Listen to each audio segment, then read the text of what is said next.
আপনাদের সকলকে হিন্দু সংঘদের পক্ষ থেকে বাসন্তী পূজা উপলক্ষে এবং রামনবমী উপলক্ষে আন্তরিক শুভেচ্ছা।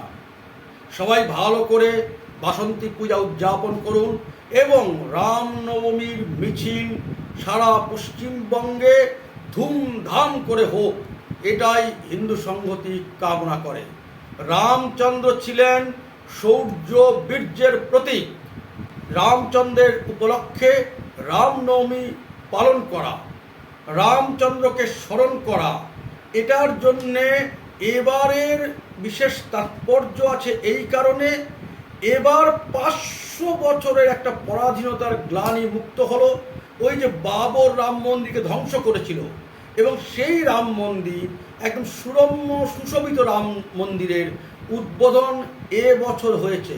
তার জন্য এবছরের রামনবমী বিশেষভাবে তাৎপর্যপূর্ণ।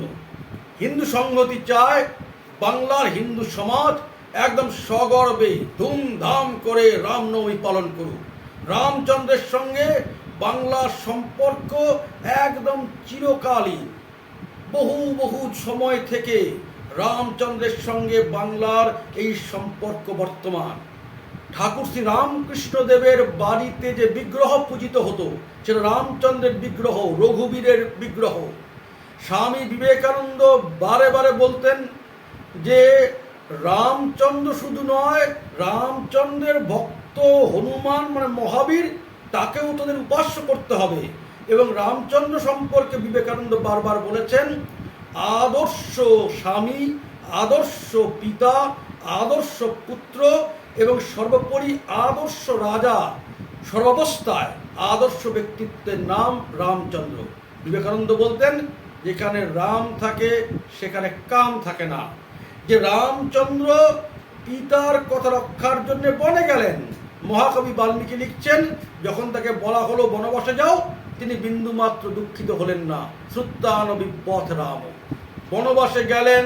তারপরে সীতা হরণ করলো রাবণ। সীতাকে উদ্ধার করবার জন্যে সসৈন্যে লঙ্কায় পৌঁছলেন, রাবণকে বিনাশ করলেন, অর্থাৎ অসুরকে বিনাশ করলেন। এবং রামচন্দ্রের পূজা মানে অসুরকে বিনাশ করবার জন্য আরাধনা করা। যখন আমরা নিজের ভেতরের অসুরকে, সমাজের অসুরকে বধ করবার সংকল্প নিয়ে কোনো কাজ করি, তখন সেটা প্রকৃত অর্থে রামনবমী পালন করা হয়। আমরা হিন্দু সংগতি বহু জায়গাতে রামনবমী উপলক্ষে শোভাযাত্রা বের করব, অন্যান্য বহু হিন্দু সংগঠনও বের করবে, সাধারণ হিন্দু সমাজও বের করবে। আমরা বিশেষ করে উল্লেখ করতে চাই, 17 এপ্রিল বাসন্তীতে হিন্দু সংহতির রামনবমীর মিছিলে অন্ততপক্ষে 10,000 মানুষ অংশগ্রহণ করবেন। বাসন্তী বাজার হরিসভা মন্দির থেকে আমাদের রামনবমীর মিছিল 17 এপ্রিল বুধবার দিন সকাল 10টার সময় বেরোবে এবং সেটা কালী বটতলা পর্যন্ত যাবে।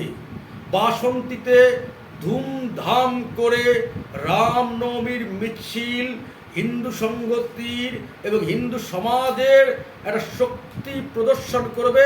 আবার বলছি, রামচন্দ্র শক্তি ও সাহসিকতার প্রতীক, দুর্বলের উপাস্য দেবতা রামচন্দ্র নয়।